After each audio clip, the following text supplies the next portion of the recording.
Hi friends, എല്ലാവർക്കും നമസ്കാരം. നമ്മൾ ഇന്ന് ഡിസ്കസ് ചെയ്യാൻ പോകുന്നത് 2023 ഒരു ചോദ്യപേപ്പറാണ്. 47/2023 എന്ന ഈ ചോദ്യപേപ്പറാണ്. 100 ചോദ്യങ്ങളായിരിക്കും നമ്മൾ ഡിസ്കസ് ചെയ്യുന്നത്. ആദ്യ ചോദ്യം ഇതാണ്: വാസ്കോഡ് ഗാമ ആദ്യമായി കോഴിക്കോട്ടെത്തിയ വർഷം. അപ്പോൾ ഇന്ത്യയിലെ ആദ്യമായി ആദ്യമെത്തിയ യൂറോപ്യന്മാരാണ് പോർച്ചുഗീസുകാർ. അതിൽ ആദ്യം വന്നത് ആരാണ്? പോർച്ചുഗീസുകാരെ പ്രതിനിധീകരിച്ച് വാസ്കോഡ് ഗാമയാണ് വന്നത്. 1498 മെയ്യിലാണ് വാസ്കോഡ് ഗാമ നമ്മുടെ കേരളത്തില് കോഴിക്കോട്, കാപ്പാട്, പന്തലായനി എന്ന കടപ്പുറത്ത് എത്തുന്നത്. ഏത് ഉടമ്പടിയിലൂടെയാണ് മലബാറിന്റെ അധികാരം മൈസൂർ സുൽത്താനിൽ നിന്ന് ബ്രിട്ടീഷുകാർക്ക് കൈമാറിയത്? ആൻസർ ടിപ്പു സുൽത്താനാണ്. ടിപ്പു സുൽത്താനാണ് മലബാറിന്റെ അധികാരം ബ്രിട്ടീഷുകാർക്ക് കൈമാറുന്നത് ശ്രീരംഗപട്ടണം ഉടമ്പടിയിലൂടെയാണ്. കേരളത്തിലെ ഏത് സാമൂഹിക പരിഷ്കർത്താവാണ് ആത്മോപദേശ ശതകം എഴുതിയത്? ശ്രീനാരായണ ഗുരുവിന്റെ കൃതിയാണ് ആത്മോപദേശ ശതകം. ഗുരുദേവന്റെ കൃതിയാണ് ആത്മോപദേശ ശതകം. ചട്ടമ്പി സ്വാമികളാണ് ആദി ഭാഷ രചിച്ചത്? പ്രാചീന മലയാളം. വേദാധികാര നിരൂപണം. ഇനി ഇദ്ദേഹത്തിന്റെ കൃതികളാണ് ഗുരുദേവന്റെ കൃതികളാണ് അറിവ്, പച്ചമലയാള കൃതി. ഗജേന്ദ്രമോക്ഷം, വഞ്ചിപ്പാട്ടാണ് ഇദ്ദേഹത്തിന്റെ ആദ്യത്തെ കൃതി. ഗുരുവിന്റെ കൃതികളാണ് ജാതി മീമാംസ. അങ്ങനെ നിരവധി കൃതികളുണ്ട്, എപ്പോഴും ചോദിക്കാറുണ്ട് ഗുരുവിന്റെ കൃതികൾ. ഇനി നവമഞ്ജരി ആര് രചിച്ചതാണ്? ഗുരുദേവൻ രചിച്ചതാണ്. ചട്ടമ്പി സ്വാമികളുടെ നിര്യാണത്തെ തുടർന്ന് ഗുരു രചിച്ച കൃതിയാണ് നവമഞ്ജരി. കേരള ഗാന്ധി എന്ന് അറിയപ്പെടുന്നത് ആരാണ്? കെ കേളപ്പനാണ് കേരള ഗാന്ധി എന്ന് അറിയപ്പെടുന്നത്. നമ്മുടെ പയ്യന്നൂരിലെ ഉപ്പ് സത്യാഗ്രഹത്തിന് നേതൃത്വം കൊടുത്തത് കെ കേളപ്പൻ.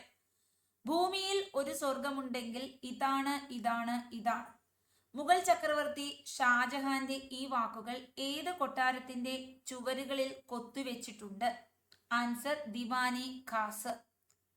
ആൻസർ ദിവാനി ഖാസിലാണ് കൊത്തിവെച്ചിട്ടുള്ളത്. അടുത്ത ചോദ്യം: ഏത് സാമൂഹിക പരിഷ്കർത്താവാണ് രാമകൃഷ്ണ മിഷൻ സ്ഥാപിച്ചത്? രാമകൃഷ്ണ മിഷൻ ശ്രീരാമകൃഷ്ണ പരമഹംസരുടെ ശിഷ്യനായിട്ടുള്ള വിവേകാനന്ദനാണ്. കേരളത്തെ ഏറ്റവും പ്രസിദ്ധനായ വിവേകാനന്ദനെ ഇഷ്ടപ്പെടുന്ന വ്യക്തി ആരാണ്? ആഗമാനന്ദ സ്വാമികളാണ്. ആഗമാനന്ദ സ്വാമികൾ എന്ന് മരിച്ചു എന്ന് ചോദിച്ചിട്ടുണ്ട്. 1961. പ്രബുദ്ധ കേരളം ആഗമാനന്ദ സ്വാമി, അമൃതവാണി ആഗമാനന്ദ സ്വാമികൾ. സ്റ്റക്ക് ഉണ്ടോ?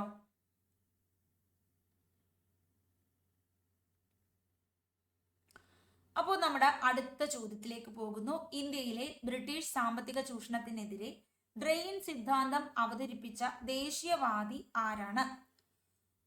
ഫിറോസ് ഷാ മേത്തയുണ്ട്, ബദ്രുദ്ദീൻ തിയാബ്ജി ഉണ്ട്, ഗോപാലകൃഷ്ണ ഗോഖലെ, ദാദാഭായ് നവറോജി. ഇന്ത്യയുടെ വന്ധ്യവയോധികനാണ് ദാദാഭായ് നവറോജി. നമ്മുടെ ഗാന്ധിജിയുടെ രാഷ്ട്രീയ ഗുരുവാണ് ഗോപാലകൃഷ്ണ ഗോഖലെ. ഇനി ബോംബെ സിംഹം എന്നറിയപ്പെടുന്നത് ഫിറോസ് ഷാ മേത്തയാണ്. അപ്പൊ ഡ്രെയിൻ തിയറി, ചോർച്ചാ സിദ്ധാന്തം അവതരിപ്പിച്ചത് ആരാണ്? ദാദാഭായ് നവറോജിയാണ്. ഡ്രെയിൻ തിയറി എന്നൊക്കെ അറിയപ്പെടുന്നുണ്ട് ചോർച്ചാ സിദ്ധാന്തം. ഇനി അടുത്ത ചോദ്യം: ബാസ്റ്റിലിന്റെ പതനം ഏത് വിപ്ലവവുമായി ബന്ധപ്പെട്ടിരിക്കുന്നു? ബാസ്റ്റിലിന്റെ പതനം അത് ഏത് വിപ്ലവമാണ്? ഫ്രഞ്ച് വിപ്ലവമാണ്. ബൂർബൻ രാജവാഴ്ച അവസാനിച്ചു, ബാസ്റ്റിൽ ജയില് തകർന്നു. അടുത്ത ചോദ്യം: 1953 സംസ്ഥാന പുനഃസംഘടന കമ്മീഷന്റെ ചെയർമാനായി പ്രവർത്തിച്ചത് ആരാണ്? ഫസൽ അലിയാണ്. ആൻസർ എന്താണ്? ഫസൽ അലിയാണ് സംസ്ഥാന പുനഃസംഘടന കമ്മീഷന്റെ ചെയർമാൻ. ഇനി ചോദ്യം: 1999 കാർഗിൽ യുദ്ധം ഇന്ത്യക്കും പാകിസ്ഥാനും ഇടയിൽ ഡാഷ് എന്നും അറിയപ്പെടുന്നു. കാർഗിൽ യുദ്ധം ഓപ്പറേഷൻ വിജയ് എന്ന് അറിയപ്പെടുന്നു. അപ്പൊ 1953 ഫസൽ അലി കമ്മീഷൻ വരുന്നു. ഫസൽ അലി കമ്മീഷൻ 1953 ഡിസംബറിലാണ് വന്നത്. എന്നാൽ 1953 ഒക്ടോബറിലാണ് ആന്ധ്ര എന്ന സംസ്ഥാനം രൂപീകരിക്കപ്പെട്ടത്. ഫസൽ അലി കമ്മീഷനെ സഹായിച്ച 2 പേരാണ് KM പണിക്കറും HN കുൻസ്രുവും. 99 കാർഗിൽ യുദ്ധം ഇത് ആരായിരുന്നു ഈ സമയത്ത് പ്രധാനമന്ത്രി ചോദിക്കാറുണ്ട്. അടൽ ബിഹാരി വാജ്പേയി ആയിരുന്നു. ഓപ്പറേഷൻ വിജയ്. ഇനി ഓപ്പറേഷൻ വിജയ് എന്ന് തന്നെ മറ്റൊരെണ്ണത്തിന്റെ പേരാണ്. എന്താണ്? നമ്മുടെ ഗോവ വിമോചനമില്ലേ? ഗോവ എന്ന സംസ്ഥാനത്തെ പോർച്ചുഗീസുകാരിൽ നിന്ന് പിടിച്ചെടുത്തില്ലേ? ആദ്യം ഇത് കേന്ദ്രഭരണ പ്രദേശമായി, പിന്നീടാണ് സംസ്ഥാനമാക്കി മാറ്റിയത്. ഡിസംബർ 19. അതിന്റെ പേരും ഓപ്പറേഷൻ വിജയ് എന്നാണ്. കേരളത്തിലെ മൺസൂൺ മഴയെക്കുറിച്ചു താഴെ പറയുന്ന പ്രസ്താവനകൾ പരിഗണിക്കുക. ഇന്ത്യയിലെ മൺസൂണിന്റെ കവാടം എന്നാണ് കേരളത്തിന്റെ പേര്. പാലക്കാട് വിടവ് മഴയുടെ സ്പെഷ്യൽ പാറ്റേൺ വിതരണത്തെ സ്വാധീനിക്കുന്നു. തുലാവർഷം കേരളത്തിലെ പ്രധാന മഴക്കാലമാണ്.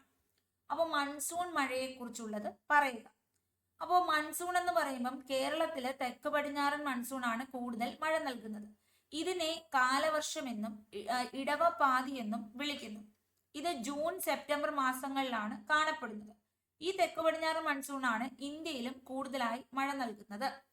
അപ്പൊ ഇന്ത്യയിലെ മൺസൂണിന്റെ കവാടം എന്നാണ് കേരളത്തിന്റെ പേര്. ശരിയാണ്.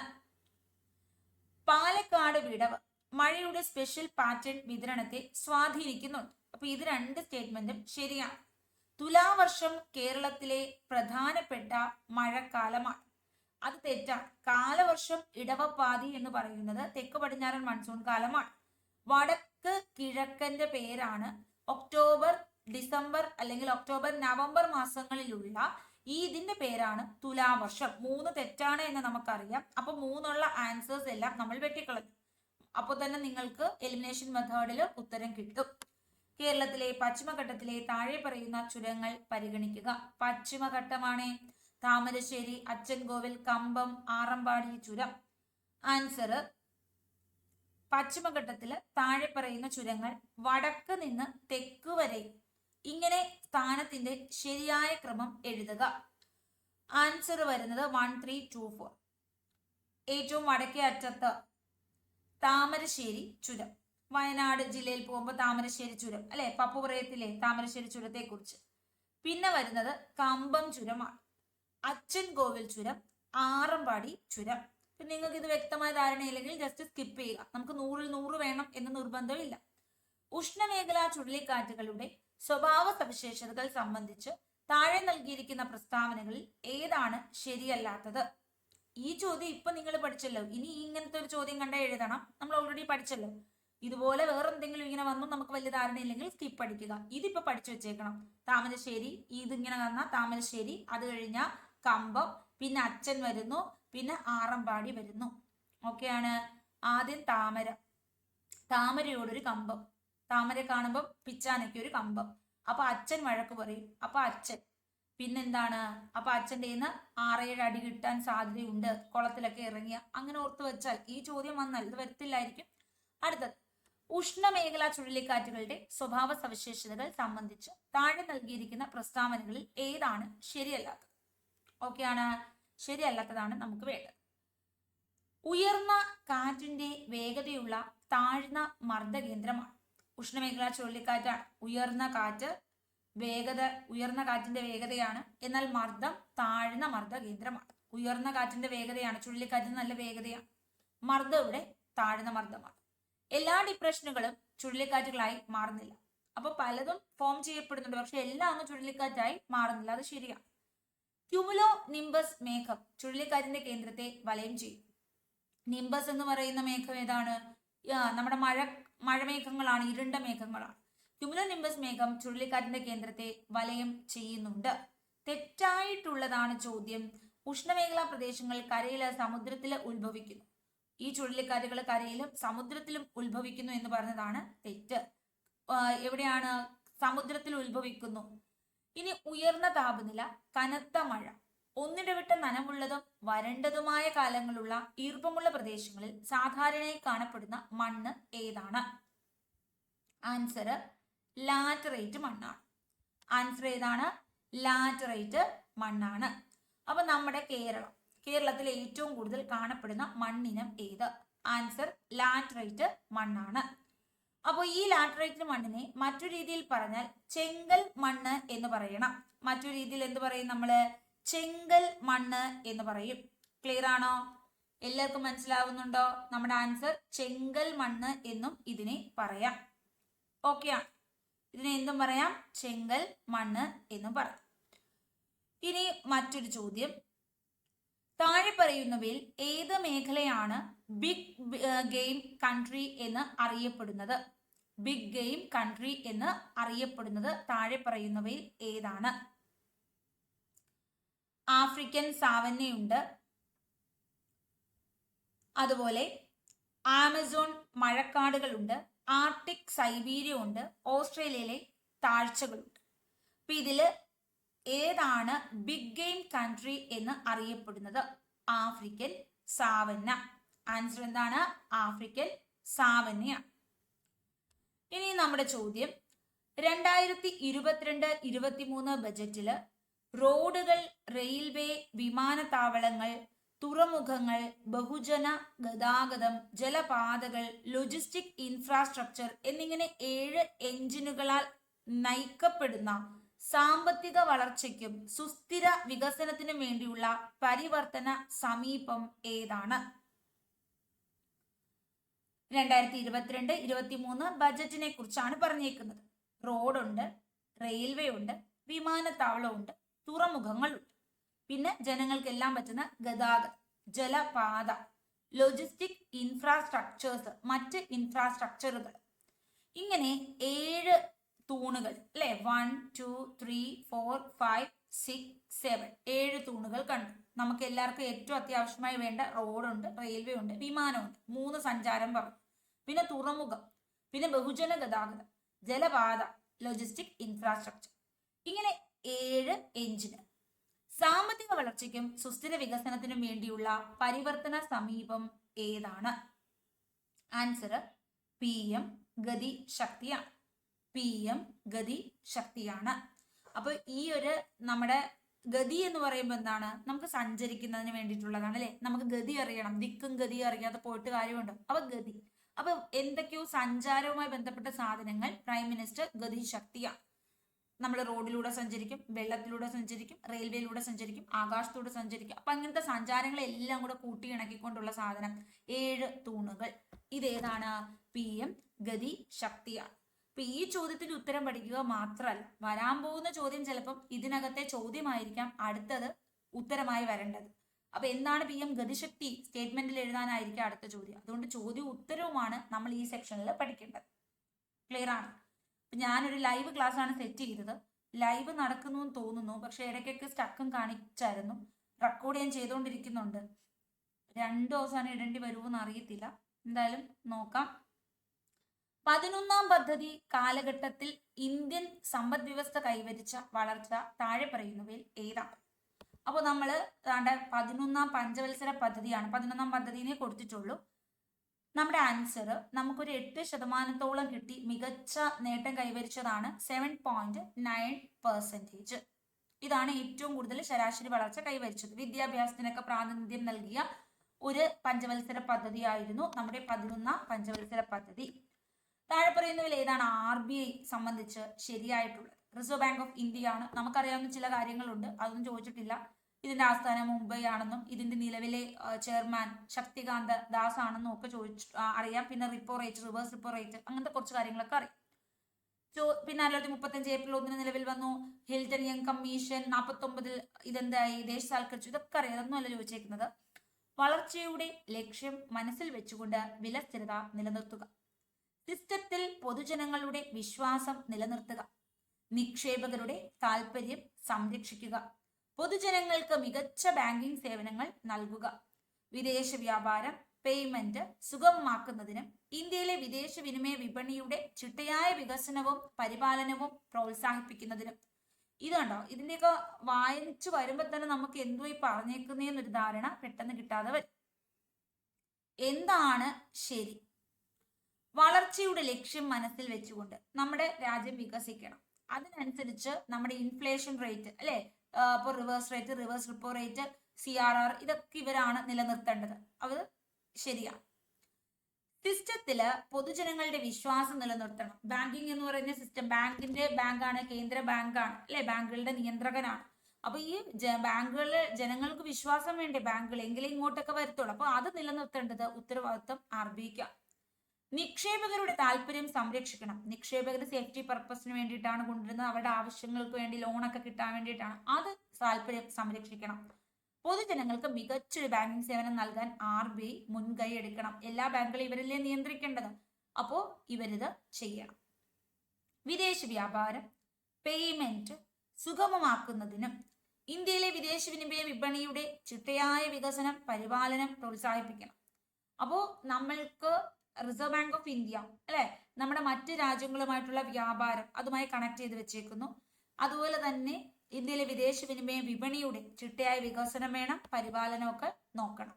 ഇതും ചെയ്യേണ്ടത് ആര് തന്നെയാണ്? Reserve bank of India. ഈ പറഞ്ഞതൊക്കെ എന്താണ്? ശരിയാണ്. നീതി ആയോഗ് നമുക്ക് എല്ലാവർക്കും അറിയാം, ഇന്ന മേഖലകളിൽ നിന്നൊക്കെ ചോദിക്കും. അതായത് റിസർവ് ബാങ്ക് ഓഫ് ഇന്ത്യയിൽ ഒരു ചോദ്യം കാണും, നീതി ആയോഗ് കാണും, മനുഷ്യാവകാശ കമ്മീഷൻ കാണും, വിവരാവകാശ കമ്മീഷൻ കാണും.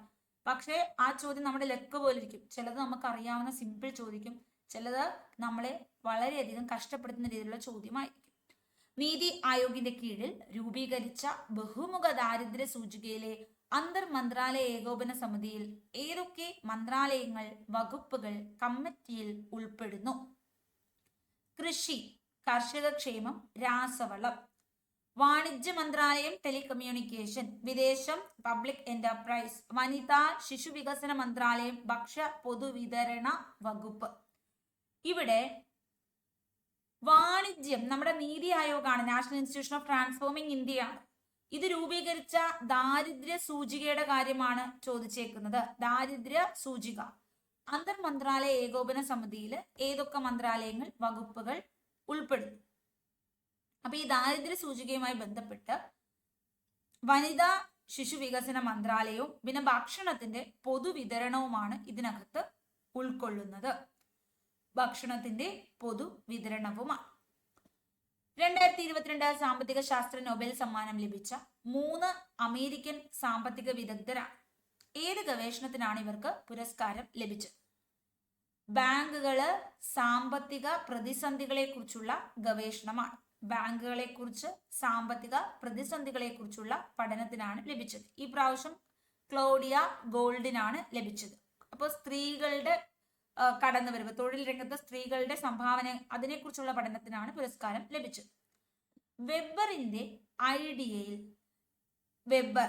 ഐഡിയൽ തരം ബ്യൂറോക്രസിയെ കുറിച്ച് താഴെ പറയുന്ന പ്രസ്താവനകളിൽ ഏതാണ് ശരി? തൊഴിൽ വിഭജനം, വിപുലമായ പേപ്പർ വർക്ക്, ശ്രേണിയുടെ നന്നായി നിർവചിച്ചിരിക്കുന്ന അധികാരം, വ്യക്തിത്വമില്ലാത്ത സ്വഭാവം. 1, 3, 4. തൊഴിൽ വിഭജനം, വെബർ ഐഡിയ. തൊഴിൽ വിഭജനം, ശ്രേണിയുടെ നന്നായി നിർവചിച്ചിരിക്കുന്ന അധികാരം. ഇനി വ്യക്തിത്വമില്ലാത്ത സ്വഭാവം. ഇതൊരു പ്രിലിമിനറി എക്സാമിന്റെ ചോദ്യമാണ്, ഡിഗ്രി പ്രിലിംസ് ആണ്. അപ്പൊ നമുക്ക് ഇങ്ങനെ എന്തെങ്കിലും ഡൗട്ട് ഉണ്ടെങ്കിൽ ഉടനെ പോയി ഇത് കണ്ടോ, വെബേഴ്സ് ഐഡിയൽ, നമുക്ക് ഇംഗ്ലീഷും കൂടെ ഇങ്ങനെ സെർച്ച് ചെയ്ത് നോക്കാൻ പറ്റും. എന്തെങ്കിലും നമുക്ക് അർത്ഥം കൃത്യമായി മലയാളം നോക്കിയിട്ട് മനസ്സിലാവുന്നില്ലെങ്കിൽ പെട്ടെന്ന് നിങ്ങൾ പോയി ഇംഗ്ലീഷ് ഒന്ന് നോക്കുക. മനസ്സിലായി? അപ്പോ ഇത് വെബർ ഐഡിയ, ഇതൊക്കെ ചുമ്മാ നമ്മൾ എഴുതാതിരിക്കാനൊക്കെ വേണ്ടി തരുന്നതാണ്. എല്ലാവർക്കും കൃത്യമായി മനസ്സിലാകണം എന്നില്ല. തൊഴിൽ വിഭജനമുണ്ട്, ശ്രേണിയുടെ നന്നായി നിർവചിച്ചിരിക്കുന്ന അധികാരമുണ്ട്, വ്യക്തിത്വമില്ലാത്ത സ്വഭാവം. അടുത്തത് CEDAW. ഇത് എന്തുമായി ബന്ധപ്പെട്ടിരിക്കുന്നു? സ്ത്രീകളുമായി ബന്ധപ്പെട്ടതാണ്. വുമൺ, W എന്ന് പറയുമ്പോൾ തന്നെ വുമൺ. ഇനി നമ്മുടെ അടുത്ത ചോദ്യത്തിലേക്ക് പോകുന്നു. വിവരാവകാശ നിയമം നിലവിൽ വന്ന വർഷം. എന്നാണ് വിവരാവകാശ നിയമം നിലവിൽ വന്നത്? 2005 ജൂൺ 15-നാണ്. CEDAW എന്ന് വെച്ചാൽ convention on the elimination of all forms of discrimination against women. Discrimination against women ആണ് convention on the elimination of discrimination against women. 2005 June 15 വിവരാവകാശ നിയമം നിലവിൽ വന്നു. ഇനി വിവരാവകാശ നിയമം പാസ്സാകുന്നത് ഒക്ടോബർ 12. മനുഷ്യാവകാശങ്ങൾ, മനുഷ്യത്വരഹിത തെറ്റുകൾ. ഈ പുസ്തകത്തിന്റെ രചയിതാവ് ആരാണ്? VR കൃഷ്ണ അയ്യർ. മനുഷ്യാവകാശങ്ങൾ, മനുഷ്യത്വരഹിത തെറ്റുകൾ. പുസ്തകത്തിന്റെ രചയിതാവ് VR കൃഷ്ണ അയ്യർ. ഋഷി സുനക്കിന് മുമ്പ് ആരായിരുന്നു UK-യുടെ പ്രധാനമന്ത്രി? ഋഷി സുനക്കിന് മുൻപ് ലിസ് ട്രസ് ആയിരുന്നു പ്രധാനമന്ത്രി. ഓക്കെ ആണ്. അപ്പൊ നമ്മൾ ഉടനെ നമ്മുടെ ഋഷി സുനകിനെ ഒന്ന് ഓർക്കും അല്ലെ. ഋഷി സുനകുമായി ബന്ധപ്പെട്ട് ലിസ് ട്രസ് 2002 മുതൽ, അതായത് സെപ്റ്റംബർ 6 2022 സെപ്റ്റംബർ 6 അധികാരത്തിൽ വന്നു. ഉടനെ തന്നെ ഒക്ടോബർ 25 തന്നെ എന്ത് ചെയ്തു? ലിസ് ട്രസ് വെറും 45 ഡേയ്സ്, വളരെ കുറച്ചു നാളെ ഇരുന്നുള്ളൂ, അപ്പൊ തന്നെ രാജി വെച്ചു. 2022 സെപ്റ്റംബർ 6 കയറുന്നു, ഒക്ടോബർ 25 2022 തന്നെ രാജിവെച്ചു ലിസ് ട്രസ്. ഓക്കെ ആണ്. അപ്പോ ലിസ് ട്രസ് പെട്ടെന്ന് രാജിവെക്കുന്നു, ഋഷി സുനാക് അധികാരത്തിൽ കയറുന്നു. ഋഷി സുനാക് 2022 ഒക്ടോബർ 25 മുതൽ 2024 ഈ ജൂലൈ 5 വരെ അധികാരത്തിൽ തുടർന്നു. 2022 ഒക്ടോബർ 25 മുതൽ ഇപ്പോ 24 ജൂലൈ 5 വരെ അധികാരത്തിൽ തുടർന്നു. ഇപ്പോ വേറൊരാളാണ് എന്ന് നിങ്ങൾക്ക് മനസ്സിലായി. ആരാണ് നിലവിൽ UK പ്രധാനമന്ത്രി കെയർ സ്റ്റാർമർ ആണ്. കെയർ സ്റ്റാർമർ, കണ്ടോ, സ്റ്റാർ ആണ്, ഒരു സ്റ്റാർ ആണ് ഇപ്പൊ UK പ്രധാനമന്ത്രി. ആരാണ്? ഒരു സ്റ്റാർ ഇപ്പൊ കയറി വന്നിട്ടുണ്ട് പ്രധാനമന്ത്രിയായിട്ട്. സ്റ്റാർ കയറി വന്നിട്ടുണ്ട്. Keir Starmer. നമ്മൾ ഈ വിക്കൊക്കെ ഉള്ളവർക്ക് സ്റ്റാമർ ഉണ്ട്, സ്റ്റാമറിംഗ് ഉണ്ട് എന്നൊക്കെ പറയത്തില്ല. അപ്പൊ അങ്ങനെ വേണമെങ്കിൽ ഓർക്കാം. സ്റ്റാർമർ ആണ്, കെയർ സ്റ്റാർമർ. അപ്പൊ ഇദ്ദേഹമാണ് 2024 ജൂലൈ 5 മുതൽ നിലവിലെ UK പ്രധാനമന്ത്രി. അടുത്തതായിട്ടുള്ള 46 ഭരണഘടനാ അസംബ്ലിയുടെ ആകെ അംഗസംഖ്യ എത്രയായിരുന്നു? 46 ഭരണഘടനാ അസംബ്ലി 389 പേർ. 389 പേർ. 389 പേരാണ്.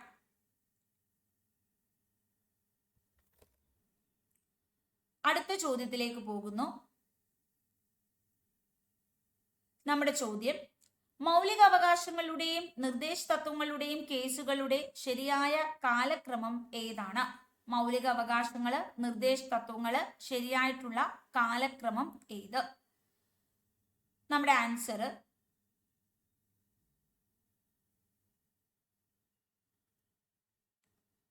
ആൻസറിലേക്ക് നമുക്ക് പോകാം.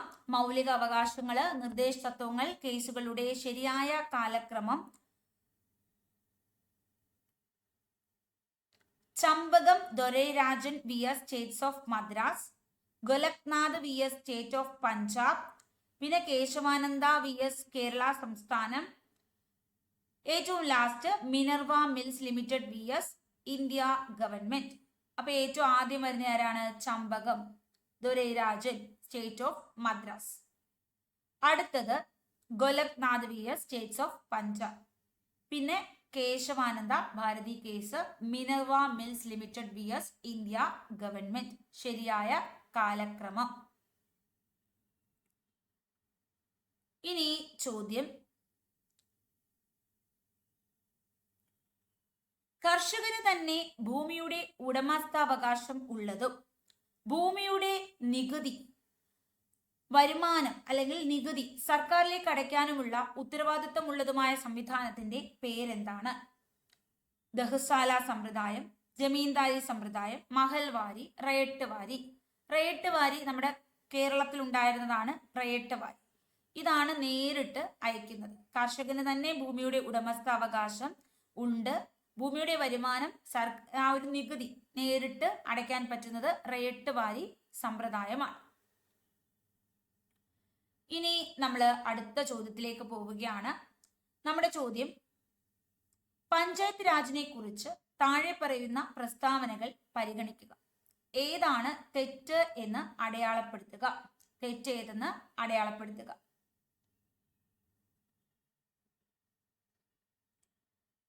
നമ്മുടെ ആൻസർ, പഞ്ചായത്ത് രാജ് സംവിധാന പ്രകാരം 1/3 സീറ്റുകൾ എല്ലാ തലങ്ങളിലും സ്ത്രീകൾക്കായി സംവരണം ചെയ്തിട്ടുണ്ട്. ഇനി പഞ്ചായത്ത് രാജ്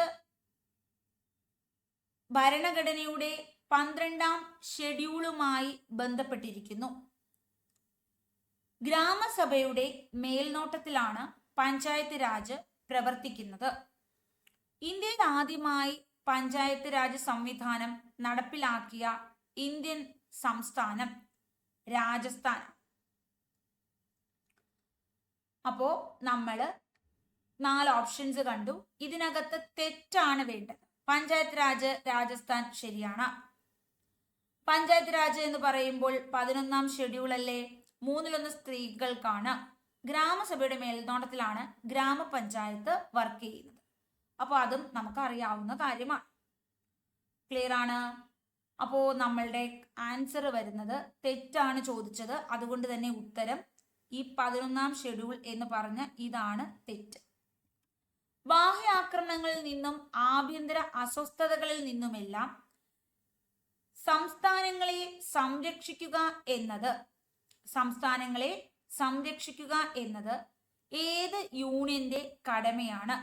ഏത് യൂണിയന്റെ ബാഹ്യ ആക്രമണങ്ങള് അതുപോലെ തന്നെ ആഭ്യന്തരമായിട്ടുള്ള എന്തെങ്കിലും അസ്വസ്ഥതകളിൽ നിന്നൊക്കെ സംസ്ഥാനങ്ങളെ സംരക്ഷിക്കുക എന്നത് നമ്മുടെ യൂണിയന്റെ കടമയാണ്, കേന്ദ്രത്തിന്റെ കടമയാണ്. ഇപ്പൊ വയനാട് പ്രതിസന്ധി ഉടനെ നമ്മുടെ ഫോഴ്സ് എല്ലാം വന്നു. ഇപ്പൊ എന്തെങ്കിലും അസ്വസ്ഥതകൾ ആഭ്യന്തരമായിട്ടുണ്ടെങ്കിൽ നമ്മളെ രക്ഷിക്കണം. ഇനി ഏതെങ്കിലും ഒരു രാജ്യം നമ്മളെ ആക്രമിച്ചാലും കേന്ദ്രമാണ് നമ്മളെ രക്ഷിക്കേണ്ടത്. ഇന്ത്യൻ ഭരണഘടനയിൽ ഈ ആർട്ടിക്കിൾ ഏതിലാണ് പരാമർശിക്കുന്നത്? നമ്മുടെ ആൻസർ 355 ഇത് പരാമർശിക്കുന്നത്. 355. ഇപ്പൊ വയനാട്ടിൽ വന്ന് നമ്മളെ രക്ഷിച്ചില്ലേ? മുമ്പേ പ്രളയം ഉണ്ടായപ്പോൾ വന്നില്ലേ? കാരണം 355 പ്രകാരം രാജ്യമാണ് സംസ്ഥാനങ്ങൾക്ക് എന്തെങ്കിലും പറ്റിയാൽ ഓടി വന്ന് രക്ഷിക്കേണ്ടത്. ഇനി ഏതെങ്കിലും രാജ്യം ആക്രമിച്ചാലും നമ്മളെ രക്ഷിക്കണം. 355. അടിയന്തരാവസ്ഥ പ്രഖ്യാപിക്കുന്നത് രാഷ്ട്രപതി. 352. പടയണി ഉപയോഗിക്കുന്ന വാദ്യങ്ങൾ ഏതൊക്കെ? തപ്പും ചെണ്ടയുമാണ്. പടയണിയിൽ ഉപയോഗിക്കുന്ന വാദ്യങ്ങളാണ് തപ്പ്, ചെണ്ട. നീലംപേരൂർ പടയണി, കഴിഞ്ഞ ദിവസം നമ്മൾ അങ്ങനെ ഒരു പേര് കണ്ടിരുന്നു. അത് ആലപ്പുഴ ജില്ലയിലുള്ളതാണ്. സാധാരണ പടയണി പത്തനംതിട്ട ജില്ലയാണ്. കടമ്മനിട്ട എന്ന സ്ഥലമാണ്. അതൊക്കെ നമുക്കറിയാം. അപ്പൊ തപ്പ്, ചെണ്ട പടയണിയിൽ ഉപയോഗിക്കുന്ന വാദ്യങ്ങളാണ്. ഇനി പഞ്ചവാദ്യങ്ങളുണ്ട്. പഞ്ചവാദ്യങ്ങളിൽ ചെണ്ടയില്ല. ചെണ്ടയുണ്ടോ? ഇല്ല. ക്ലിയർ ആണ്? അടുത്തത് കേരള ചോസർ എന്നറിയപ്പെടുന്നത് ചീരാമകം. 2022 വിന്റർ ഒളിമ്പിക്സിന് ആതിഥേയത്വം വഹിച്ച രാജ്യം ചൈനയാണ്. ഏത് പ്രത്യേക കായിക ഇനത്തിലാണ് അമേരിക്കൻ കപ്പ് നൽകുന്നത്? Cup yacht racing. ബംഗ്ലാദേശിന്റെ ദേശീയ ഗെയിം ഏതാണ്? ബംഗ്ലാദേശിന്റെ ദേശീയ ഗെയിം ഏതാണ്? ആൻസർ ബംഗ്ലാദേശ് എന്ന് പറയുമ്പോൾ അവരുടേത് എന്താണ്? കബഡിയാണ്. ബംഗ്ലാദേശിൻ്റെത് കബഡിയാണ്. ഇപ്പോ ഓസ്ട്രേലിയ അല്ലെങ്കിൽ നമുക്ക് വേണ്ടത് ഇംഗ്ലണ്ടിന്റെ ഓസ്ട്രേലിയ ക്രിക്കറ്റ്, ഫുട്ബോള്. ഇംഗ്ലണ്ടിന് ഫുട്ബോളും ഉണ്ട്. റഗ്ബി 15 ആളുകൾ പങ്കെടുക്കുന്ന ഗെയിമാണ്. ക്രിക്കറ്റ്, ഹോക്കി, ഫുട്ബോൾ 11 ആളുകൾ പങ്കെടുക്കുന്നു. Cricket, hockey, football. ഇന്ത്യയുടേത് ഹോക്കിയാണ്. പക്ഷെ വിവരാവകാശ പ്രകാരം ചോദിച്ചപ്പോൾ നമുക്ക് ഔദ്യോഗികമായിട്ട് ഒരു ഗെയിം ഇല്ല എന്ന് പറഞ്ഞു. എങ്കിൽ ഈ അടുത്ത സമയത്ത് 2024 പല ഉത്തരങ്ങളിലും ഹോക്കി വന്നിരുന്നു. ചെട്ടികുളങ്ങര ഭരണി ഏത് ജില്ല? ആലപ്പുഴ ജില്ലയാണ്. കേരള ഫോക്ലോർ അക്കാദമി ആദ്യ ചെയർമാൻ ആരാണ്?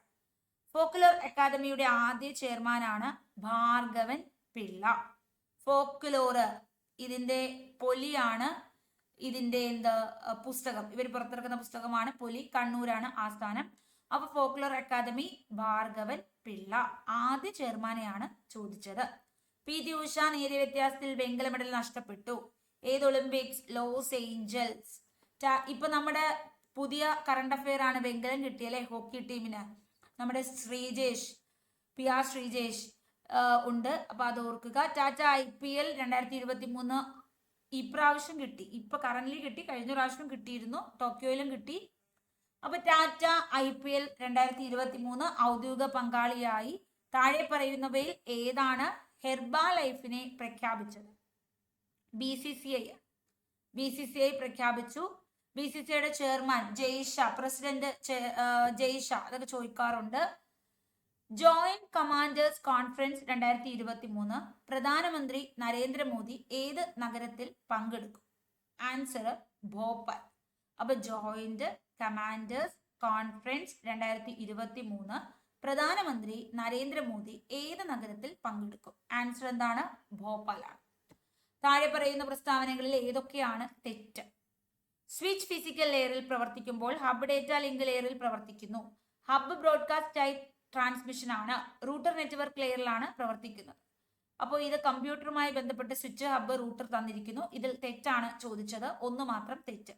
ഹബ്ബ് എന്ന് പറയുന്നത് ബ്രോഡ്കാസ്റ്റ് ടൈപ്പ് ട്രാൻസ്മിഷൻ ആണ്. ഒരു ബ്രോഡ്കാസ്റ്റ് ചെയ്ത് വിടുകയാണ്. കുറേ പേർക്ക് നമ്മൾ മെസ്സേജ് അയക്കത്തില്ലേ, അതുപോലെ ഹബ്ബ് സെന്ററിലെ സാധനമാണ്, ബ്രോഡ്കാസ്റ്റിംഗ് ആണ്. റൂട്ടർ നെറ്റ്വർക്ക് എന്ന് വെച്ചാൽ ലെയറിലാണ് പ്രവർത്തിക്കുന്നത്. താഴെ പറയുന്ന പ്രസ്താവന ഏതൊക്കെ ശരിയാണ്? വീണ്ടും കമ്പ്യൂട്ടറിന്റെ ചോദ്യമാണ്. 1ഉം 2ഉമാണ് ശരി. ഡിജിറ്റൈസർ എന്ന് പറയുന്നത് ഇൻപുട്ട് ഉപകരണമാണ്. പ്ലോട്ടർ ആണെങ്കിലോ, പ്ലോട്ടർ ആണ് നമ്മളുടെ എന്തിലൊക്കെ ഉപയോഗിക്കുന്നത്? ഗ്രാഫിക് ഡിസൈൻസിന്റെ ഒക്കെ ഔട്ട്പുട്ട് പ്രിന്റ് ചെയ്തെടുക്കുകയാണ്. ഫ്ലെക്സ് പ്രിന്റ് ചെയ്തെടുക്കുന്നത് പ്ലോട്ടർ ആണ്. ജോയ്സ്റ്റിക് എന്ന് പറയുന്നത് നമ്മൾ വീഡിയോ ഗെയിംസ് ഒക്കെ ഉപയോഗിക്കുമ്പോൾ ജോയ്സ്റ്റിക്ക് അല്ലെ, മൗസിന് പകരം. അപ്പൊ അത് ഒരു ഇൻപുട്ട് ഉപകരണമാണ് എന്നതാണ് ശരിയായിട്ടുള്ളത്. ഈ ചോദ്യ പേപ്പർ നിങ്ങൾക്ക് മനസ്സിലായി കാണും. നമ്മുടെ ഈ പ്രാവശ്യത്തെ നടന്ന യൂണിവേഴ്സിറ്റി എക്സാമിൽ ഇപ്പൊ റിസൾട്ട് വന്നില്ലേ യൂണിവേഴ്സിറ്റിയുടെ ഒക്കെ. യൂണിവേഴ്സിറ്റി SI അതിനൊക്കെ വേണ്ടി നടത്തിയ എക്സാമിന്റെ പ്രിലിംസ് എക്സാം ആണ്. യൂണിവേഴ്സിറ്റിക്ക് വേണ്ടി, പോലീസ് SIക്ക് വേണ്ടി, KFDCക്ക് വേണ്ടിയിട്ടൊക്കെ, ഫീൽഡ് ഓഫീസറിന് വേണ്ടിയിട്ടൊക്കെ നടത്തിയ എക്സാമിന്റെ പ്രിലിമിനറി ചോദ്യ പേപ്പറാണ് 47/2023 എന്ന കോഡ്. എനിക്ക് തോന്നുന്നു 3ാം സ്റ്റേജ് ആണ് എന്നാണ് എൻ്റെ ഒരു ധാരണ. ഇത് സ്റ്റേജ് 3 ആകണം ഇത്. ഓക്കെ, ഇതെന്നാ നടന്നെന്നും കൂടെ പറയാം. 27/5/2023 ഈ ചോദ്യം എക്സാം നടന്നത്. അടുത്ത ചോദ്യം, താഴെ പറയുന്നവയിൽ വെർച്വൽ മെമ്മറിയുമായി ബന്ധമില്ലാത്തത് ഏതാണ്? വെർച്വൽ മെമ്മറി ബന്ധമില്ലാത്തത് സ്പൂളിംഗ് ആണ്. സ്വാപ്പിങ്ങിന് ബന്ധമുണ്ട്, ഡിമാൻഡ് പേജിങ്ങിന് ബന്ധമുണ്ട്. റാൻസം വെയറിനെ കുറിച്ച് പ്രസ്താവന ശരി ഏത്? ഇവയൊന്നും ശരിയല്ല, അതുകൊണ്ട് തന്നെ ഞാൻ അതൊന്നും വായിക്കുന്നില്ല. ശരിയല്ലാത്ത സാധനങ്ങളെല്ലാം കൂടെ വായിക്കേണ്ടല്ലോ. റാൻസം വെയർ വൈറസ് ആണ്, തെറ്റ്. Okay, Ubuntu 2040 LTS 20.04 LTS dash എന്നാണ് അറിയപ്പെടുന്നത്. ഉബുണ്ടു. ഫോക്കൽ ഫോസ ISRO വിക്ഷേപിച്ച ഉപഗ്രഹങ്ങളെ സംബന്ധിച്ച് ഇനി പറയുന്ന പ്രസ്താവനകളിൽ ഏതൊക്കെ ശരിയാണ്? CMS-01 ആശയവിനിമയ ഉപഗ്രഹമാണ്. GSAT-6A ഗാസ്റ്റ് എന്ന GAST ആണ് ഭൂനിരീക്ഷ ഉപകരണം. എർത്ത് ഒബ്സർവേഷൻ സാറ്റലൈറ്റ് EOS ആണ്. EOS-03 വിജയിച്ചില്ല, ശരിയാണ്. INS-1C navigation. അപ്പോൾ 1ഉം 3ഉമാണ് പ്രസ്താവനകളിൽ ശരിയായിട്ട് ഉള്ളത്. DRDO നമ്മൾ ISROയുമായി ബന്ധപ്പെട്ട കാര്യങ്ങളാണ്. DRDO ശരിയേത്? DRDOയുമായി ബന്ധപ്പെട്ട് 2 മാത്രം ശരി. INS-SAS ആയുധങ്ങൾ രൂപകൽപ്പന ചെയ്യുന്നത് DRDO ആണ്. DRDO ആയുധങ്ങൾ രൂപകൽപ്പന ചെയ്യുന്നു. ഇനി താഴെ പറയുന്നവയിൽ ഏത് രോഗമാണ് വൈഡൽ ടെസ്റ്റ്? വൈഡൽ ഓർക്കുക, ടൈഫോയിഡ്. താഴെ പറയുന്ന എലിസ ടെസ്റ്റ് എയ്ഡ്സ്. പാരിസ്ഥിതിക പ്രസ്ഥാനങ്ങളിൽ മരങ്ങളെ ആലിംഗനം ചെയ്യൂ എന്ന് ഏതുമായി ബന്ധപ്പെട്ടിരിക്കുന്നു? സുന്ദർലാൽ ബഹുഗുണ ചിപ്കോ പ്രസ്ഥാനം. കർണാടകയിൽ വന്നതാണ് അപ്പിക്കോ പ്രസ്ഥാനം. 108ാമത് ഇന്ത്യൻ സയൻസ് കോൺഗ്രസ് ആതിഥേയത്വം വഹിച്ച നഗരം ഏതാണ്? ഉത്തരം നാഗ്പൂർ. അപ്പൊ ഈ ഒരു ചോദ്യം മിക്ക എക്സാമുകൾക്കും കാണുന്നതാണ്. എന്താണ് ചോദ്യം? ഇന്ത്യൻ സയൻസ് കോൺഗ്രസ് ആതിഥേയത്വം വഹിച്ച നഗരങ്ങൾ അല്ലെ? അപ്പോൾ നമുക്കറിയണം Indian Science Congress 2023 Indian Science Congress 108ാമത്തെ സമ്മേളനം നടത്തി. 3-7 ജനുവരി 2023 സമ്മേളനം. നാഗ്പൂർ ആയിരുന്നു വേദി. ഇനി 107ാമത്തെ സമ്മേളനം 2022 നടത്തിയത്. അത് 3-7 ജനുവരിയിൽ തന്നെയാണ് നടന്നത്. പക്ഷേ അത് നടന്ന വർഷം 2020 ബാംഗ്ലൂരിലാണ് ഈ സമ്മേളനം നടന്നത്. ബാംഗ്ലൂർ. അപ്പോൾ നമ്മളുടെ 22 എന്നുള്ളതല്ല 20-ലാണ്. ഓക്കെ, 2023 108, ജനുവരി 3 to 7 നാഗ്പൂരില്, നമ്മുടെ കേന്ദ്ര നഗരം എന്നറിയപ്പെടുന്നത് നാഗ്പൂർ. ഇനി 106-ാമത്തെ സമ്മേളനം 2019-ലാണ് നടത്തിയത്. അത് ജലന്ധർ എന്ന സ്ഥലത്താണ് നടന്നത്. ഇതും 3-7 ജനുവരിയിലാണ് നടന്നത്. അപ്പോ നമ്മളുടെ 2023, 20, 19 ഇന്ത്യൻ സയൻസ് കോൺഗ്രസ് ആതിഥേയത്വം വഹിച്ച നഗരങ്ങൾ കണ്ടു. ഓക്കെയാണ്. ഇന്ത്യൻ സയൻസ് കോൺഗ്രസ് ആതിഥേയത്വം വഹിച്ച നഗരങ്ങൾ ഒന്നും കൂടെ പറയുന്നു. ഇന്ത്യൻ സയൻസ് കോൺഗ്രസ് 2023 108 നാഗ്പൂരിലാണ് നടന്നത്. 107 ബാംഗ്ലൂരിലാണ്. 2020-ലാണ് ഇത് നടന്നത്. 106 2019 ജലന്ധറിലാണ് ഇത് നടന്നത്. 2024 ജനുവരി 3 to 4 നമ്മുടെ 109-ാമത്തെ സയൻസ് കോൺഗ്രസ് പഞ്ചാബിലാണ് നടന്നത്. പഞ്ചാബിലാണ് വേദിയാകുന്നത്. യൂണിവേഴ്സിറ്റി ഫക്വാര എന്ന യൂണിവേഴ്സിറ്റി ആയിരുന്നു വേദി. ലവ്ലി പ്രൊഫഷണൽ യൂണിവേഴ്സിറ്റി ഫക്വാര പഞ്ചാബാണ്. പഞ്ചാബ്. ഇപ്പൊ നാഗ്പൂർ ഓർക്കുക, ഇപ്പോഴത്തത് പഞ്ചാബ് എന്ന് ഓർക്കുക. ഇനി മാത്സ് ക്വസ്റ്റ്യൻസ് വിട്ടിട്ട് മലയാളം പറഞ്ഞിട്ട് നമുക്ക് ഇംഗ്ലീഷിലേക്ക് വരാം. ഓക്കെ, ചോദ്യം: മണൽ പ്ലസ് അരണ്യം, മണലരണ്യം അല്ലെ? മണൽ പ്ലസ് അരണ്യമാണെങ്കിൽ പിന്നെ മണലരണ്യമാണ്. മണൽ പ്ലസ് ആരണ്യമായിരുന്നെങ്കിൽ മണലാരണ്യം ആയിനെ. എല്ലാവർക്കും കൺഫ്യൂഷൻ വന്നതാണ്.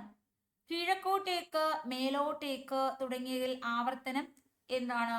ആവർത്തിച്ചിരിക്കുന്നത് ഏക്കാണ്. ഏക്ക് ഏക്ക് എന്നല്ലേ പറഞ്ഞത്. അപ്പൊ ആൻസർ ഏക്ക്. വേദവാക്യം എന്ന ശൈലി കൊണ്ട് അർത്ഥമാക്കുന്നത്. വേദവാക്യം അവന് ഇവൻ പറയുന്നതാണ് വേദവാക്യം. വേറൊന്നും അവൻ അനുസരിക്കാറില്ല. അലംഘനീയമായ അഭിപ്രായം മറ്റവൻ പറയുന്നതാണ് വേദവാക്യം. അവൻ പറയുന്നതാണ് അവന്റെ ശരി. അവൻ പൂച്ചയെ പട്ടിയാന്ന് പറഞ്ഞാൽ അവൻ അത് അംഗീകരിക്കും എന്ന് പറഞ്ഞു കേട്ടിട്ടില്ലേ? അപ്പൊ അലംഘനീയമായ അഭിപ്രായം. താഴെ പറയുന്നവയിൽ ഓളത്തിന്റെ പര്യായമല്ലാത്തത് ഏതാണ്? ഓളം. പര്യായമല്ലാത്തത് ആളം. ആളി എന്ന് വെച്ചാൽ ആരാണ്? തോഴിയാണ്. അളി എന്ന് വെച്ചാലോ വണ്ടാണ്. അപ്പൊ ഓളത്തിന്റെ പര്യായങ്ങൾ പഠിക്കുക. ഭംഗം, തരംഗം, വീജി. ഭംഗം, തരംഗം, വീജി. ഭംഗം, തരംഗം, വീജി. ശരിയായ പദം തിരിച്ചറിയുക. അസ്തമയം ആണോ അസ്തമനമാണോ? ഇത് രണ്ടായിരിക്കും എല്ലാവർക്കും ഡൗട്ട് വരുന്നത്. അസ്തമയം ആണ്, മയം. അപ്പോ 95-ാമത്തെ ചോദ്യമാണ്, എന്താണ് അസ്തമയമാണോ മനമാണോ? നമ്മൾ എങ്ങനെ ഓർക്കും? അപ്പോ നമ്മൾ ഇങ്ങനെ ഓർത്തു വെക്കുക. നമുക്ക് രാത്രി ആയി കഴിഞ്ഞാൽ മയക്കം വരും അല്ലെ? നമ്മൾ മയങ്ങിപ്പോത്തില്ലേ? രാത്രി എന്ന് കാണുമ്പോഴേ നമുക്ക് മയക്കം വരും. അപ്പൊ അസ്തമയം മയം അല്ലെ? നിലാവ് മയങ്ങി, മയം മയമാണ് എന്ന് ഓർക്കുക. സ്വജീവിതത്തിൽ അച്ചടക്കം പാലിക്കാത്ത അധ്യാപകർ കുട്ടികളോട് അച്ചടക്കത്തെ കുറിച്ച് പ്രസംഗിക്കുന്നത് എന്താണ്? വിരോധാഭാസമാണ്, വൈരുദ്ധ്യമാണ്, വിരോധമാണ്, വിരുദ്ധമാണ്. സ്വജീവിതത്തിൽ അച്ചടക്കം പാലിക്കാത്ത അധ്യാപകർ കുട്ടികളോട് അച്ചടക്കത്തെ കുറിച്ച് പ്രസംഗിക്കുന്നത് വൈരുദ്ധ്യമാണ്. മരങ്ങൾ പിരിച്ചെഴുതിയാൽ മരം പ്ലസ് കൾ. മരങ്ങൾ പിരിച്ചെഴുതി മരം പ്ലസ് കളാണ്. ഇനി വട്ടം പലക എന്താണ്? വട്ടം പലക വട്ടപ്പലകയാണ്. എനിക്ക് ഈ അടുത്ത സമയത്ത് ക്വസ്റ്റ്യൻ വായിച്ചു നോക്കിയപ്പോൾ ഇഷ്ടപ്പെട്ടൊരു ചോദ്യമുണ്ട്. ശ്രോതാവ്, ഇത് പുല്ലിംഗം, ഇതിന്റെ സ്ത്രീലിംഗ ശബ്ദം എന്താണ്? ശ്രോതാവിന്റെ സ്ത്രീലിംഗ ശബ്ദമാണ് ശ്രോത്രി. കൊള്ളാം അല്ലെ? ശ്രോതാവ്, ശ്രോത്രി. ഇനി കുഞ്ഞുങ്ങൾ എന്ന പദത്തിലെ വചന പ്രത്യയം എന്താണ്? കൾ. കുഞ്ഞുങ്ങൾ, കൾ എന്നുള്ളതാണ് വചന പ്രത്യയം. ശരിയായ വാക്യം കണ്ടെത്തുക. വരനും വധുവും തമ്മിൽ മാലയിട്ടു. ശരി വേണം. വധുവും വരനും, അന്യോന്യം എന്ന് വെച്ചാൽ ഇവർ രണ്ടുപേരും വരനും വധുവും തമ്മിൽ വിവാഹിതരായി. വരനും വധുവും അന്യോന്യം തമ്മിൽ. അപ്പൊ ഇത് കേട്ടപ്പോൾ മനസ്സിലായി തെറ്റാണ്. ഇനി വരനും വധുവും തമ്മിൽ മാലയിട്ടു ശരിയാണോ? വരനും വധുവും തമ്മിൽ വിവാഹിതരായി. വരനും വധുവും വിവാഹിതരായി അല്ലെ? അവര് തമ്മിലല്ലേ വിവാഹിതരാകുകയുള്ളൂ. ഇപ്പൊ വരനും വധുവും വിവാഹിതരായി, തമ്മിൽ വേണ്ട. എന്നാൽ തമ്മിൽ അങ്ങോട്ടും ഇങ്ങോട്ടും ചെയ്യുന്ന ഒരു കാര്യം മാലയിടുകയാണ്. അപ്പോൾ ഓക്കെ, ഓപ്ഷൻ എ ആണ്. ഇനി നമ്മൾ ഇംഗ്ലീഷിലേക്ക് പോവുകയാണ്. English.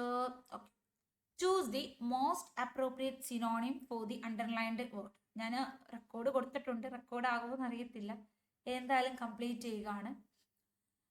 Choose the most appropriate synonym for the underlined word. I am ready to concede that the decision was a wrong one. Concede അതായത് എഗ്രി ചെയ്യുന്നു, ഈ decision തെറ്റായിപ്പോയി. Filling the blanks with the correct option. He saw dash SI. SI ഇങ്ങനെ നമുക്ക് short ആണ് തരുന്നതെങ്കിൽ നമ്മൾ pronounce ചെയ്യുമ്പോൾ A എന്നാണ് ആദ്യം വരുന്നത്, അതുകൊണ്ട് തന്നെ അവിടെ ആൻ വരണം. ഇനി അടുത്തത് യൂകാലിപ്സ്. യൂകാലിപ്സ് എന്ന് വരുമ്പോൾ യായാണ് ചിഹ്നം, അപ്പൊ നമ്മൾ ഉത്തരം മാറ്റി. നമ്മളുടെ ഉത്തരം ഓപ്ഷൻ ഡി ആണ് അല്ലെ. അവർ ആയിരുന്നെങ്കിൽ ആനാണ്, കൺസണന്റും വവലും സൗണ്ട് വെച്ചിട്ട് പ്രൊനൗൺസിയേഷൻ വെച്ചിട്ടാണ് നമ്മൾ നോക്കുന്നത്, എല്ലാവർക്കും അറിയാവുന്നതാണ്. Identify the correct sentence. I read the book yesterday. I have read the book yesterday. I has, ഐയുടെ കൂടെ ഹാസ് വരത്തില്ല, വെട്ടാം. ഇനി I would read the book yesterday. Yesterday എന്ന് പറയുന്നത് നമുക്ക് സിമ്പിൾ പാസ്റ്റിൽ എഴുതൂ എന്ന് സൂചിപ്പിക്കാൻ വേണ്ടിയിട്ടുള്ള ക്ലൂ വേർഡാണ്. ഐ റീഡിന്റെ റീഡ് തന്നെയാണ്. അപ്പൊ I read the book yesterday. നമ്മുടെ വായനയിലാണ് വ്യത്യാസം, സ്പെല്ലിംഗിൽ വ്യത്യാസമില്ല. ലെറ്റസ് വന്നാൽ ഒന്നും നോക്കില്ല, ഷാൾവി അങ്ങോട്ട് എഴുതും. Identify the correct plural form. Commander ആണെങ്കിൽ commanders in chief. Commanders in chief. വേറെ എവിടെയെങ്കിലും ഉണ്ടോ, സ്പെല്ലിംഗിൽ വ്യത്യാസത്തിലുണ്ടോ? കമാൻഡറും ഉണ്ട്, ചീഫ്സ് അല്ല, കമാൻഡേഴ്സ് ഇൻ ചീഫ്.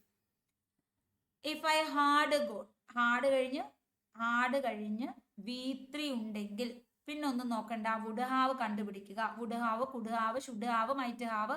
അപ്പൊ പിന്നെ ഓപ്ഷൻ ബി ആണ്. A new mobile tower dash next month. Next month എന്ന് പറയുന്നത് ക്ലൂ വേർഡ് ആണ്, ഫ്യൂച്ചർ ആണ്. അപ്പോ എന്താണ് ആൻസർ വരുന്നത്? Is being installed next month. I dash you to a dual SIM ഉണ്ടല്ലേ, 2.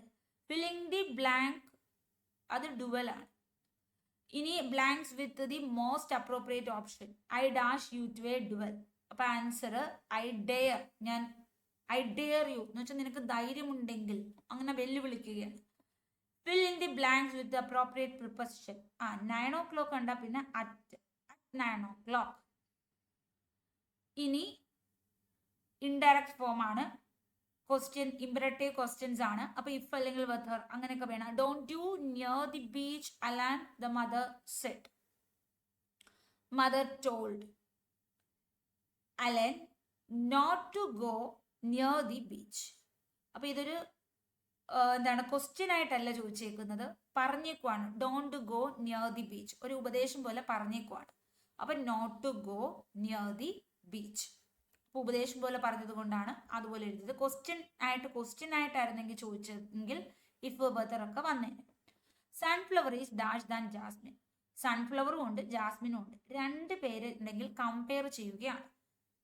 കമ്പയറില് മോർ അല്ലെങ്കിൽ ഇങ്ങനെ സാധനങ്ങൾ വേണം, മറ്റേ 2 വെട്ടി. ഇനി ഇത് ബ്യൂട്ടിഫുള്ളർ എന്ന് നിങ്ങൾ കേട്ടിട്ടുണ്ടോ? ഇല്ല, മോർ ബ്യൂട്ടിഫുൾ എന്നാണ് എഴുതേണ്ടത്.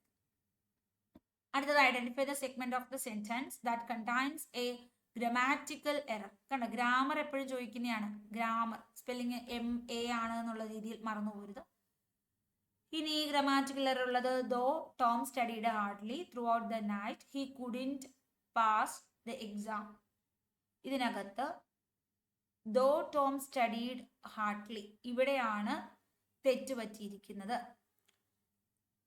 Next, make sure that all arrangements are perfect. Prior കണ്ടു കഴിഞ്ഞാൽ ടു ആണ് വരേണ്ടത്. അപ്പോൾ prior to the inaugural function. Prior, prefer to, prior to, senior to, inferior to. Select the most appropriate option to improve underlined segment. Has completed. Either Anil or his friends. Either or ആണ്, ഇതാണ് എടുക്കേണ്ടത്. ഇപ്പൊ his friends plural ആണ്, പ്ലൂറലിലേക്ക് പോകണം. Have completed. Select the most appropriate meaning for the given idiom. At 6 and 7 in a great confusion, confused or difficult. A person appointed to settle a dispute. Dispute means വഴക്കാണ്. വഴക്ക് മാറ്റുന്ന ആൾ arbitrator ആണ് അല്ലെ. ആ വഴക്കൊക്കെ തീർപ്പ് കൽപ്പിച്ചു കൊടുക്കുന്ന ആളാണ് ആർബിട്രേറ്റർ. മധ്യസ്ഥം പറയത്തില്ലേ. OTT എന്ന് വെച്ചാൽ over the top. Over the top ആണ് answer. Over the top. Lakshmi is an dash of our college. നമ്മുടെ കോളേജിലെ പൂർവ്വ വിദ്യാർത്ഥിയാണ് എന്ന് പറയണം. അലൂമിന. അലൂംന. അലൂംന എങ്ങനെയാണ് പറയുന്നത്? എ ഉണ്ട്, എൽ ഉണ്ട്. അലു, അലും, ആലം, ആലം, പിന്നെ ന. അലംന, ആലംന, അലൂംന. ഇനി complete the sentence with the correct option. Dash teacher the student stop the talking. Seeing the teacher student stopped talking. ing ഉണ്ട് ഇവിടെ. അപ്പോൾ ing ഇവിടെ ഫ്രണ്ടിലും വരാം. Seeing the teacher. Choose the correct plural form of the word stimulus. Stimulus stimuli ആണ്. അപ്പോൾ answer C ആണ്. Stimulus stimuli. അങ്ങനെ നമ്മൾ ഇംഗ്ലീഷ് കഴിഞ്ഞു, GK സെക്ഷൻ കഴിഞ്ഞു. ഇനി നമുക്ക് ആകെ ഉള്ളത് മാത്സ് സെക്ഷൻ ആണ്. മാത്സിന്റെ ഉത്തരം മാത്രമേ പറയുന്നുള്ളൂ. ഓക്കെ, മാത്സിലേക്ക് പോവാം. ഫസ്റ്റ് ഇതല്ലേ, 50 എണ്ണം നമ്മൾ ഓൾറെഡി കംപ്ലീറ്റ് ചെയ്തല്ലോ. a² + 2ab + b². a + b the whole square എന്ന് നോക്കുക. 6.3 + 3.7 7 3 10 7 3 10 10ന്റെ സ്ക്വയർ 100. 51ന്റെ ആൻസർ 100 ആണ്. ഇനി നമ്മുടെ അടുത്ത ചോദ്യം 1/5 + 1/4 + 3/10. അപ്പോൾ 5 4 10 നിങ്ങൾ LCM കാണണം. 5 കൊണ്ടോ 5 അപ്പോൾ 1 4 i2 10. 2 കൊണ്ട് ചെയ്യാം. 2 4 1. 10 10 × 2 20 ആണ് LCM. 20 LCM എടുത്തിട്ട് i4 20 i4 20 10 2 20 ആണ്. 23 6 6 5 11 4 5 4 9 15/20 വരും. i3 15 i4 3/4 ആണ് നമ്മുടെ ആൻസർ. അത് 0.75 അല്ലേ. അപ്പോൾ ആൻസർ വരുന്നത് 0.75 ആണ്. മുക്കാലാണ് 3/4. 400ന്റെ 22 1/2% എത്രയാണ്? 400 22 × 2 എന്ന് വെച്ചാൽ 44 1 45/2. അപ്പൊ 200 ആണ്. 45 × 900 അല്ലേ, തെറ്റിപ്പോയി. 400 45 ആണല്ലോ. 22 1/2 2 4 44 45/2 2 4 2 0 ഉണ്ട്. 45 × 90 ആണല്ലോ. 50 ഓക്കെ 53A ആണ്. അവർ 90 ആണെന്നാണ്. 100%. ഇവിടെ ഒരു സാധനം ഉണ്ട്, ശതമാനം. അപ്പൊ ബൈ 100 ഉണ്ട്, തിരിച്ചിട്ട് വെട്ടണം. അപ്പൊ 2 0 വെട്ടും 90 എന്ന് കിട്ടും.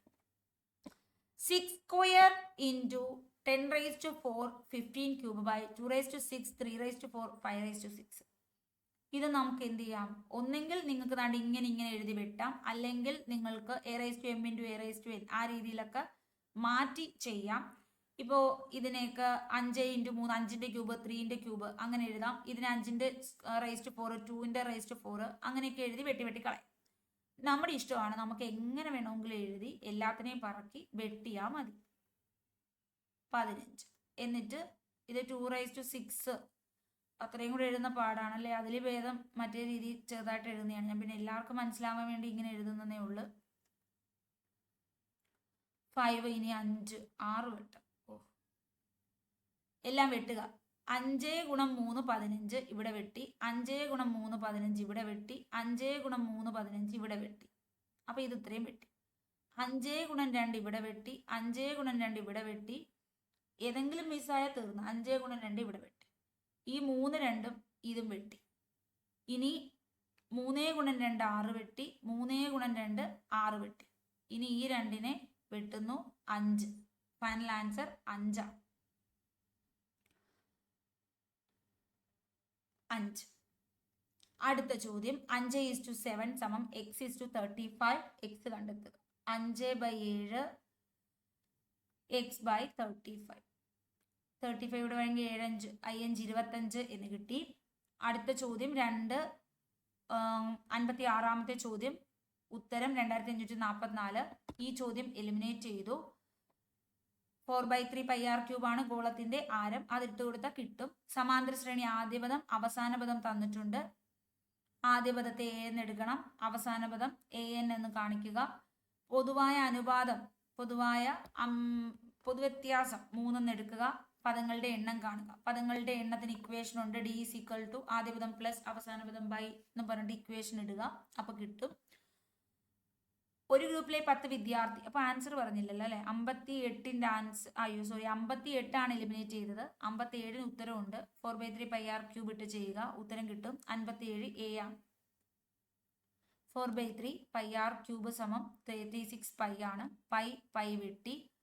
ഇനി r³ എന്ന് വെച്ചാൽ 36 ഇൻറ്റു 3/4 ആണ്. 9 4 36 ആണ്.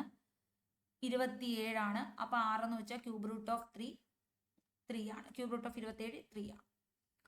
59ന്റെ ഉത്തരം ബി ആണ്. 60ന്റെ ഉത്തരം 600 മീറ്റർ ആണ്. 5 മിനിറ്റിനുള്ളിൽ നടക്കുന്നു. km/h വേഗതയിൽ കാണുക. ഇതിനെ മീറ്റർ പെർ സെക്കൻഡ്, ഇതിനെ സെക്കൻഡ് ആക്കണമെങ്കിൽ 60 കൊണ്ട് ഗുണിക്കണം. പിന്നെ ഇതിനെ എല്ലാം km/h ആക്കണമെങ്കിൽ 18/5 കൊണ്ട് ഗുണിക്കണം. 600/5 ഇൻറ്റു 60/5 ഇൻറ്റു 18/5. അപ്പോൾ നമുക്ക് ഉത്തരത്തിലെത്താൻ പറ്റും. ആൻസർ വരുന്നത് 60 C ആണ്. 3 3 6 ആണ്. 6 5 11 ആണ്. 11 7 18 ആണ്. 9. അപ്പൊ അടുത്ത 11 കൂട്ടണം എന്ന് മനസ്സിലായി. 38 ആണ്. 2 + 3 8. 5 4 24. 5 8 9. 3 + 6 എന്താണ്? അപ്പോ ഇത് നോക്കുക എങ്ങനെയാണ് വന്നത് എന്ന്. അതിനുശേഷം നമുക്ക് ഉത്തരം കിട്ടും 62 21 ആണ്. 2 3 6. 6 + 2 8. 5 × 4 20. 20 + 4 24. 1 × 8 8. 8 + 1 9. എങ്കിൽ 6 3 18. 18 + 3 21. ഇപ്പൊ കിട്ടിയില്ലേ? ഒറ്റപ്പെട്ടത് കണ്ടെത്തുക. 13 17 23 അഭാജ്യസംഖ്യ. 27 ഭാജ്യസംഖ്യ. Earth, fruit, FI ABI RSI. അടുത്ത നമ്പർ. F കഴിഞ്ഞാൽ G കിട്ടണം. എല്ലാം G ആണ്. R കഴിഞ്ഞാൽ S കിട്ടണം. 3 എണ്ണം S ആണ്. U കഴിഞ്ഞാൽ അടുത്ത B കിട്ടണം. അപ്പോൾ അങ്ങനെ എലിമിനേറ്റ് ചെയ്ത് പോകുക. Simple question. ഉത്തരം C ആണ്. AB സഹോദരർ, ബിയുടെ പിതാവ് C, സിയുടെ അമ്മ D എങ്കിൽ AD. സിമ്പിൾ ആയിട്ട് ചെയ്യാം. കൊച്ചുമകൾ. അടുത്തത് 25 കിലോമീറ്റർ കിഴക്കോട്ട്, പിന്നെ 8 കിലോമീറ്റർ ഡ്രൈവ് ചെയ്ത് അങ്ങനെ അഖിലിനെ വഴിയെത്തിക്കണം. സിമ്പിൾ ക്വസ്റ്റ്യൻ ആണ്. 14. 12 10 എന്നാൽ 11/2 M മാത്രമേ ചെയ്യാവുള്ളൂ. 5 55 എന്ന് ഒറ്റയടിക്ക് കിട്ടും. 94 നവംബർ 3 ഞായർ. Simple question. ഉത്തരം തിങ്കൾ. മെഷീൻ മിറർ ഇമേജ് എങ്ങനെയാണ്? മെഷീന്റെ ഇതാണ് മിറർ ഇമേജ്. കണ്ണാടിയിൽ നോക്കി 12 15 കാണിച്ചു. 23 60 അങ്ങോട്ട് കുറയ്ക്കണം. അപ്പോ നമുക്ക് 11 45. ഓക്കെ, അങ്ങനെ 100 ചോദ്യങ്ങൾ കഴിഞ്ഞു. ഈ ചോദ്യങ്ങളുടെ എല്ലാം ആൻസർ വിത്ത് എക്സ്പ്ലനേഷൻ ഇതിന്റെ ഈ ഒരു PDF ഇല്ലേ, ഇപ്പൊ നമ്മൾ ഈ ചെയ്ത PDF ടിക്കഡ് PDF learn with Reeja എന്ന ടെലിഗ്രാം ചാനലിലുണ്ട്. ഇതുവരെ നമ്മൾ ചെയ്തിട്ടുള്ള എല്ലാ ക്വസ്റ്റ്യൻ ആൻസറിന്റെയും PDF ഈ ടെലിഗ്രാം ചാനലിലുണ്ട്. നിങ്ങൾക്ക് വേണ്ടി ഞാൻ നമ്മുടെ ടെലിഗ്രാം ചാനൽ പിൻ ചെയ്ത് വെക്കാം. നമ്മുടെ കമന്റ് ബോക്സിൽ പിൻ ചെയ്യാം. ലേൺ വിത്ത് റീജ എന്നാണ് ടെലിഗ്രാം ചാനലിൽ നിങ്ങൾക്ക് ജോയിൻ ചെയ്യാം. Thank you so much. Class ഇഷ്ടപ്പെടുവാണെങ്കിൽ ലൈക്ക് ചെയ്യണം, നിങ്ങൾ കമന്റ് ചെയ്യണം. നമുക്ക് നെക്സ്റ്റ് ക്ലാസ്സിൽ വീണ്ടും കാണാം. ബൈ.